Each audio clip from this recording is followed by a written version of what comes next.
Report is brought to you by Yamaha. Reliability starts here. Guy Harvey Clothing by AFTCO. Bass Assassin and Saltwater Assassin. The best lures, period. Blue Water Outriggers. Everything for your outdoor adventures. Croquis, made in the USA. Drummond Community Bank. Costa, see what's out there. And Lumber Rock. It's got the punch of a heavyweight and the pounds of a lightweight. Welcome to the main event featuring the new Yamaha 4-stroke F70. Tipping the scales at up to 142 pounds lighter than its 4-stroke competitors. That's a class-leading power-to-weight ratio, a haymaker of a whole shot, surprising mid-range punch, incredible fuel economy, and industry-leading innovation, performance, and reliability. The Yamaha 4-stroke F70. Reliability starts here. Hey, what's going on here? You want the long or the short answer? Long, I guess. Chevy's having a great deal on the 2013 Silverado, but you better hurry because we don't want to see a grown man cry spectacular. What's the short answer? Nice. The Chevy Memorial Day sale. Now get the 2013 Chevy Silverado All-Star Edition with a total value of $6,750. Plus, current Chevy truck owners can trade up for an additional $2,500 trade-in allowance and get America's best pickup coverage, including 2 years of scheduled maintenance. What is CCA? CCA has been representing recreational fishermen for over 25 years, and when your rights to fish are threatened, the CCA is there to make sure government regulators are making sound decisions. I'm a life member of CCA, and when fishery decisions are being made, the CCA in the room is fighting for our recreational rights. We need to give our kids the same opportunities to fish as we did. Do what I did. Go to ccaflorida.org and join for only $25 so you can protect your recreational angling rights.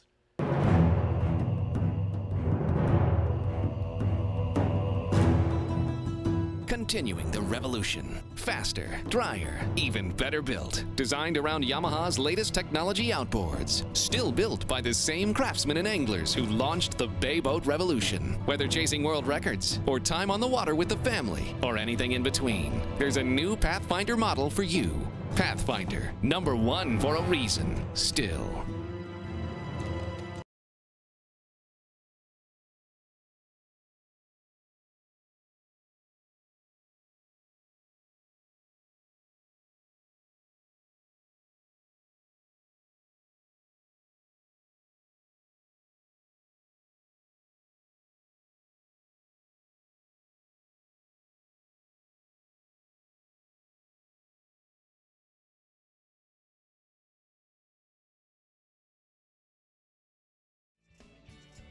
Don't forget, the Chevy Florida Insider Fishing Report wants to see your photos. Head to our Facebook page and upload your best for your chance to be featured right here on the show. And if you'd like to be part of our audience, you can register there as well. And the Chevy Florida Insider Fishing Report is going on tour, so here is where you'll find us. You can catch Captain Jim Ross and Captain Rick at Bennett Auto Supply in Titusville on June 20th. And you can meet Captain Ron Houston and Rick at Bennett Auto Supply in Cape Coral on June 27th. Right now we have a really special treat. We're going to welcome Tom Dolan, the Miami District Manager, from the Florida Lottery. Now, you're here to tell us about the new Guy Harvey scratch-off ticket. I am. Well, first of all, I didn't get the memo. I could have come in my flip-flops and shorts, so I'm a little overdressed for the show. Dress code's casual around here. You want a 30-second timeout? I can just switch you out. You'll be Guy Harvey. I a little shopping over there. I got it all. Well, we had such a great first edition of the Guy Harvey ticket last year that we had to revisit it. The Floridians loved the ticket, and we're back with a bigger and better Guy Harvey ticket this year, edition number 2. Edition number 2. Now, Tom, last year it was really a great success. We actually printed up more tickets after the contest. Wasn't over, but we sold out a lot faster than we thought. We did. We actually went to reprint a week into the sales last year. So what we did, we bumped up a little bit. We're selling 15 million tickets this year. Okay, so let me ask you something. Sure. What's different besides the artwork? What's Sure. different? What have we done to make the whole ticket deal better? Well, it became a collector's item actually. So instead of 6 tickets, we've gone to 12. So we show all that beautiful wildlife in the state of Florida, and it's not only marine life this time. We have ospreys and alligators and some pretty cool variations from last year's tickets. The top prize in this ticket's $50,000. It was only $30,000 last year, and there's been a little switch up with our second chance component of it, which I'll certainly share with you as well. All right, tell me a little bit about the second chance prizes. Sure. Sure, just keep in mind, if you don't win instantly, and there are many, many instant wins in this game, you can go to the FLAlottery.com website, go to the Guy Harvey portal, and then you'll be able to enter your non-winning ticket, and we have some unbelievable experiential prizes. Trips to Grand Cayman, that's the granddaddy of them all, to fish with Dr. Harvey. Trips to Panama City, Panama, not Florida.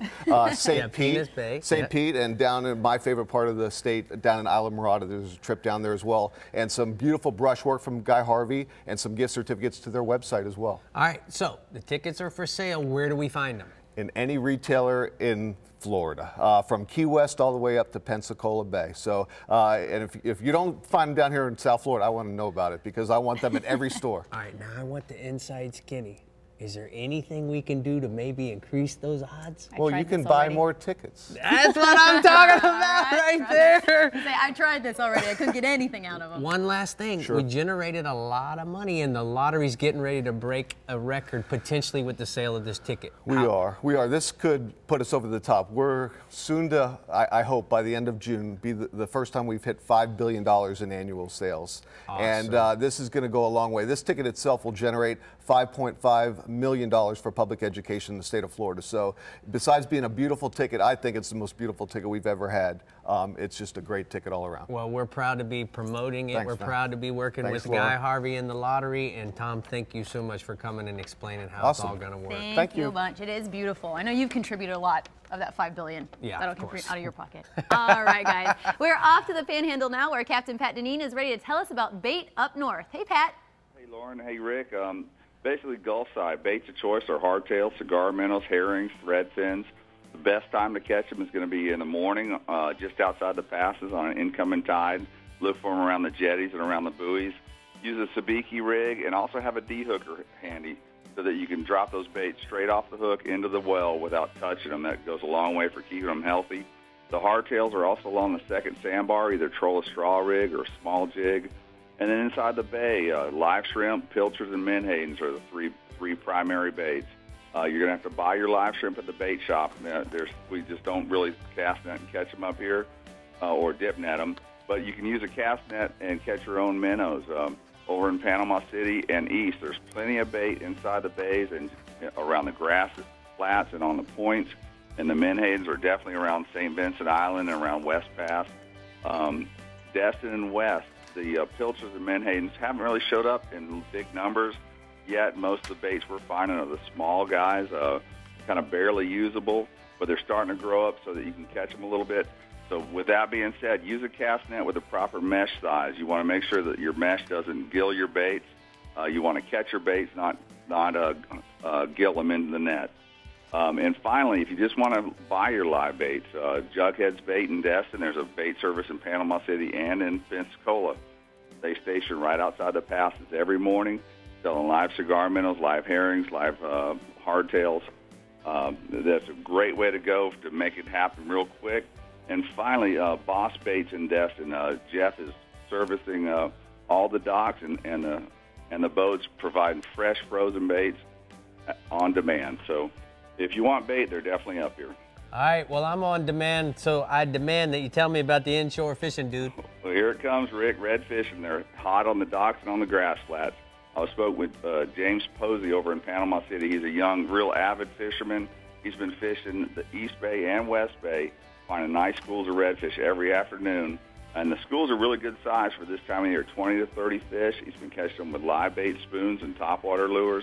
The fish are running 26 to 30 inches, and he's been finding them on the points and also around the shorelines that have lots of mullet schools on them. And I spoke with Captain Brad King in Pensacola.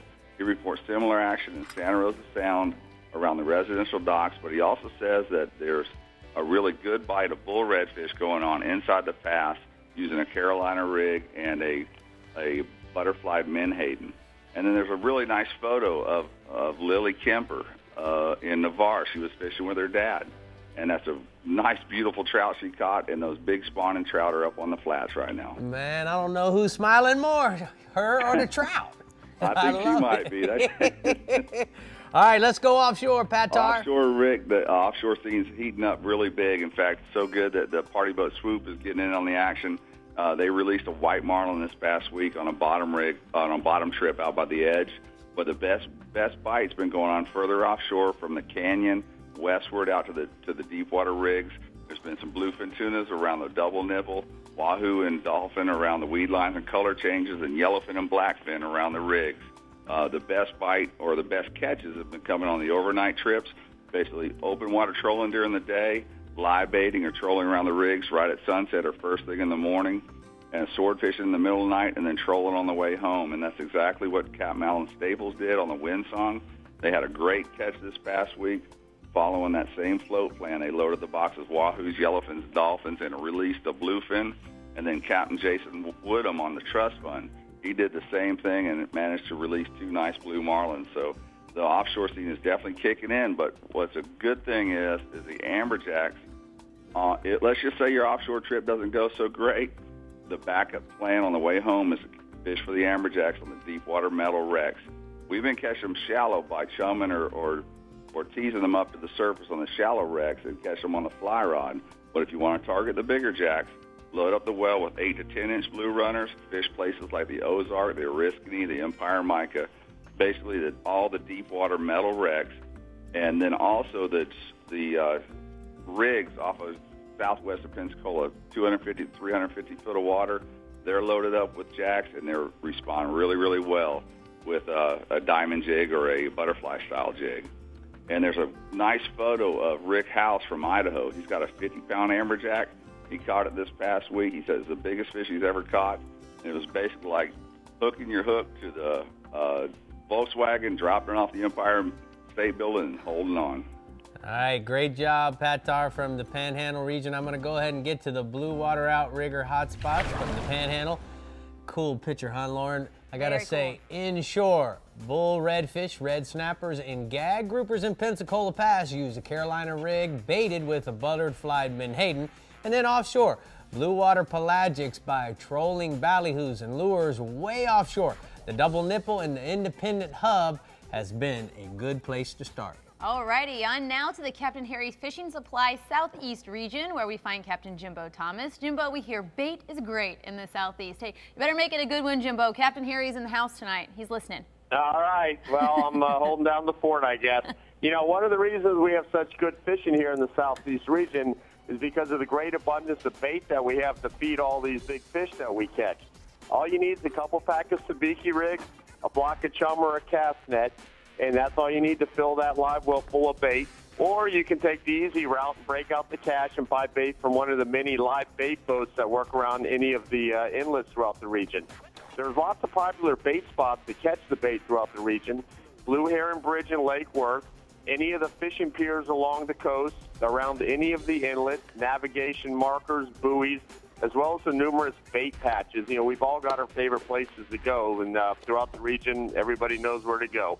Sabikis are the preferred way for catching redfin herrings, pilchards, goggle eyes, sardines, cigar minnows, blue runners, speedos, ballyhoo, pinfish, and there's a few others I probably forgot. And the chum will generally bring those baits close to the boat fairly quickly.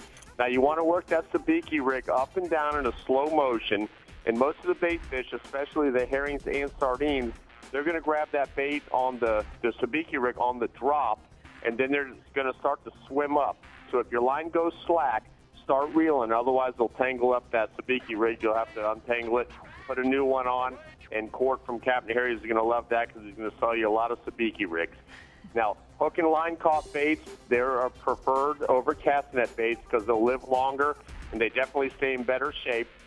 And then the use of a de-hooker will also help keep those baits lively and also save your hands from those little sabiki hooks.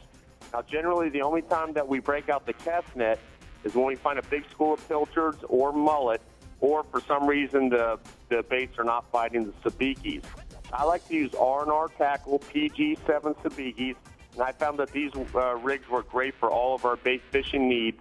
And, of course, a bait well with lots of water flow, that'll help keep your bait alive for numerous days. Now, we've also got some tarpon fishing inshore. All of the inlets are holding tarpon, with government cut being the most productive. Live crabs are what the tarpon are biting the best on, but if there's no crabs available, live shrimp, pinfish, or grunts will work. Instead of fishing inside the inlet, try fishing off the beach on either the north or the south side of your local inlet and drift your live baits on a 7/0 circle hook with an 80-pound monofilament leader. Early in the mornings and late in the afternoons into the evenings is when these tarpon are going to bite the best. And the outgoing tide has probably been a little bit better, but for the most part, they've been biting on both tides. Now, offshore, our best bet has been fishing along the edge or drop-off, where we're still seeing quite a few sailfish. We've been finding these sails in 70 to 120 feet of water, and as long as that current keeps running to the north, the bite should continue. And if there's no current in 120 or 180 feet, don't be afraid to move out to 200 or 300 feet, because we haven't seen free jumpers out in deep water as well. And if there's enough wind, fish live herrings, pilchards, or goggle eyes on your kite. Otherwise, drift or slow troll those same baits on a 6/0 to 7/0 circle hook, 40 to 60-pound monofilament leader. And we're still seeing quite a few free jumpers. If you can get lined up with those free jumpers, get your baits out in front of them, usually is going to result in a fight. Now, also mixed in with those sailfish, there's been some nice-sized blackfin tuna. And we've been catching blackfin tuna in the 20 to 30-pound range, and they've been being caught throughout the region. But from the reports that I've gotten in the last few days, it sounds like the south end, down from, say, Miami Beach south to Fowey Rocks, or maybe even a little further, has been the best bite. The tunas, we're catching them on live herrings and pilchards, either flatlining them or fishing them under a kite in 100 to 180 foot of water.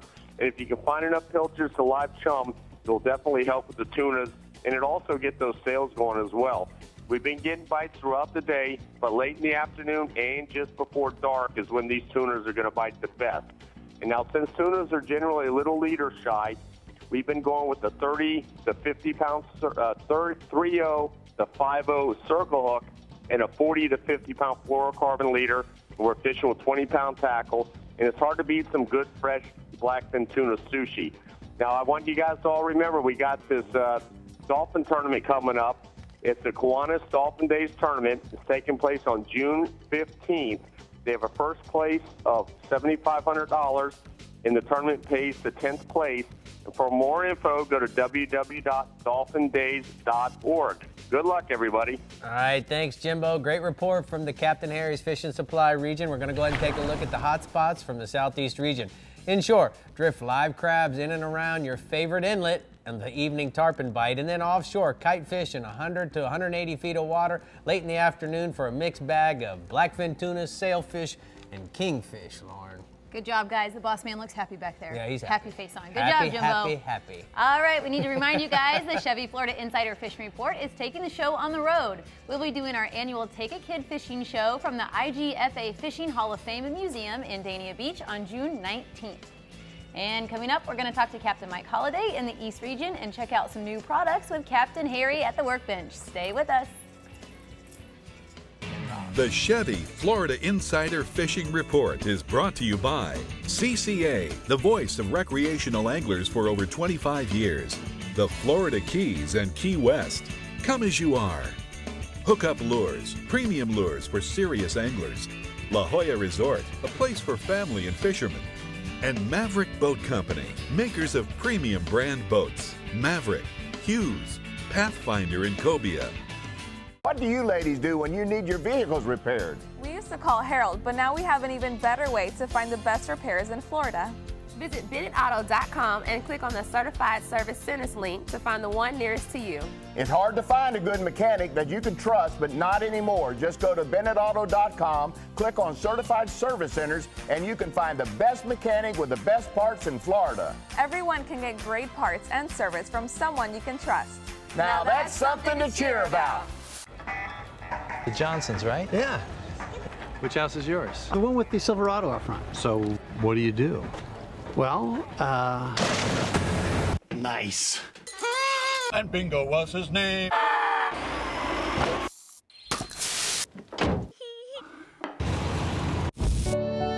The Chevy Silverado. The most dependable, longest-lasting, full-size pickups on the road. For work, for life, Chevy Silverado.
Welcome back.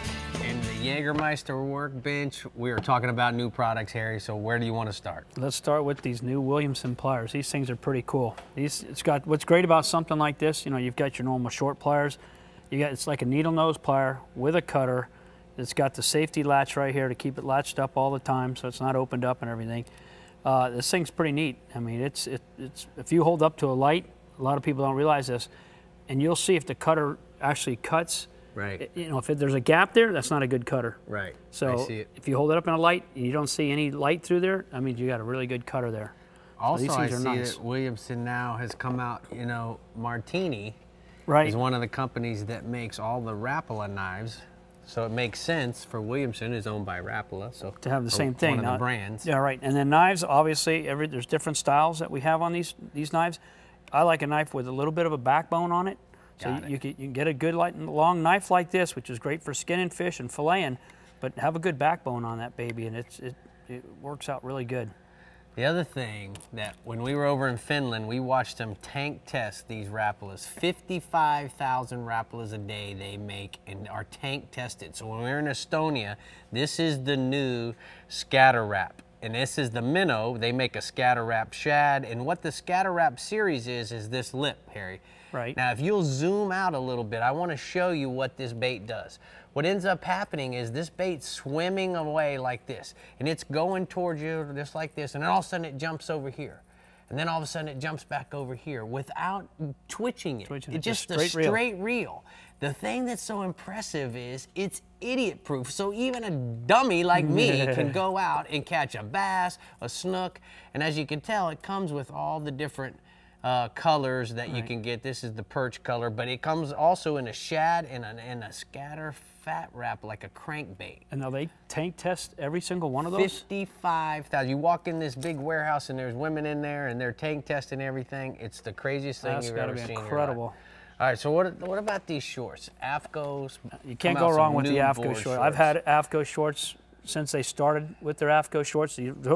Even the short ones, which my kids always picked on me about. But what's great about them, they dry very fast. Yeah. When they're brand new, obviously, they're pretty much water resistant. Water hits it, just drips off. You spill a Coke on yourself, it'll actually just run right off. And they're very, very comfortable board short. They also have the pocket. You can put your cell phone inside here, if you'd like, or your pair of pliers, either one. And then they've got several other Velcro pockets on here.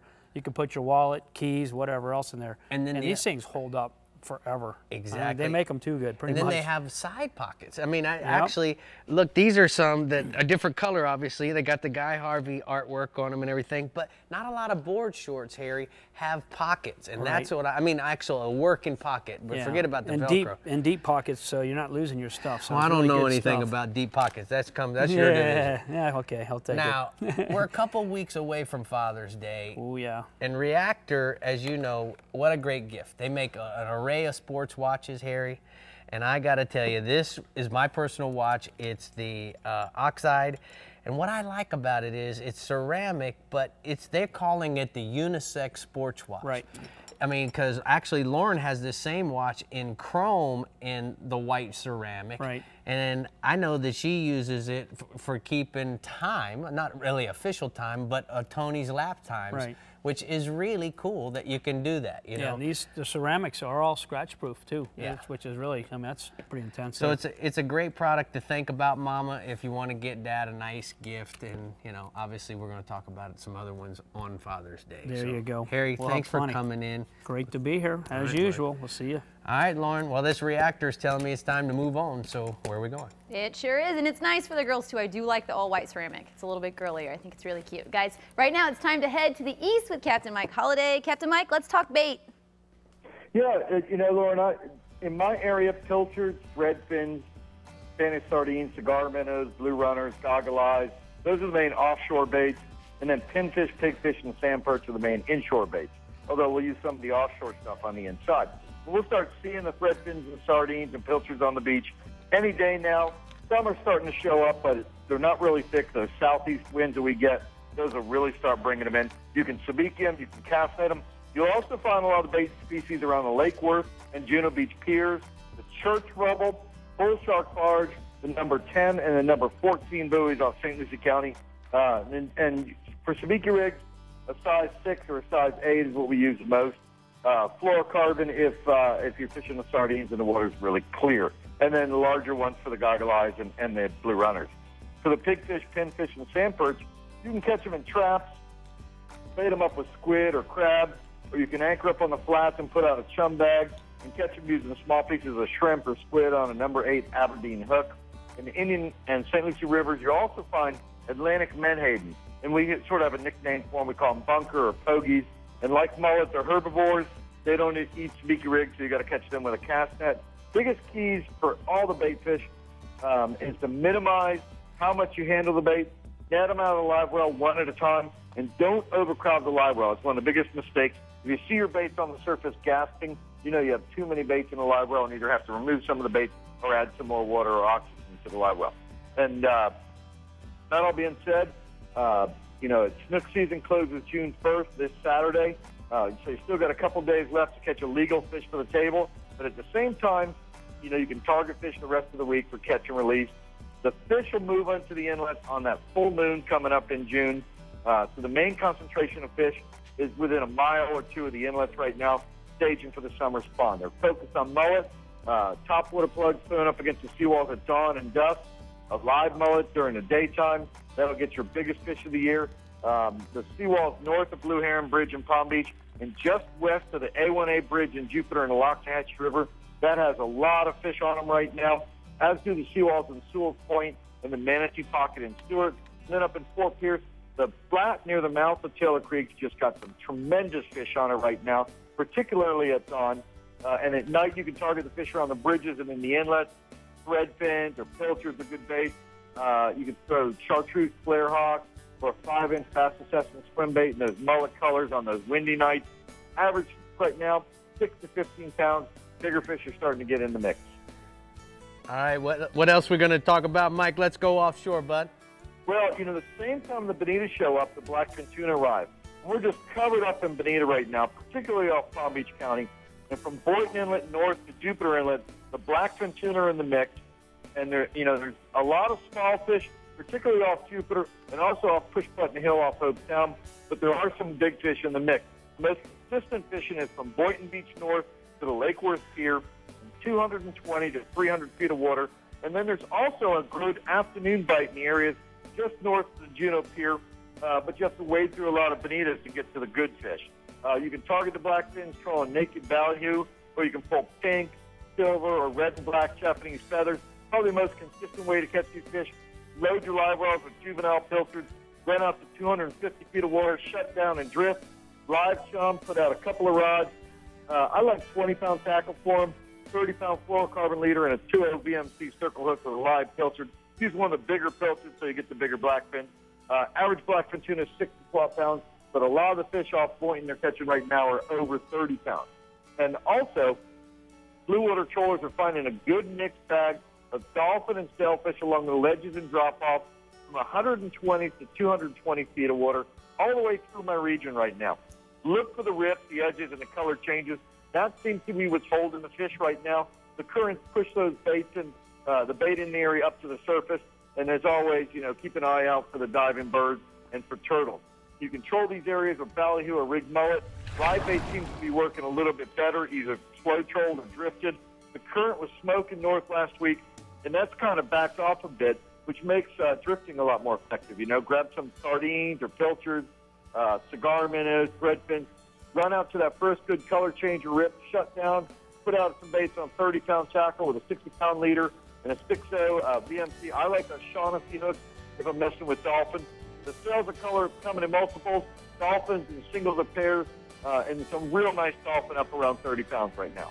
Hey, Mike, like we talk about every week, the bass, and I know the bass fishing in Florida is way underrated. Why don't you tell everybody how great it is? It's just incredible. And one of my favorite places that I ever fished was the Stick Marsh.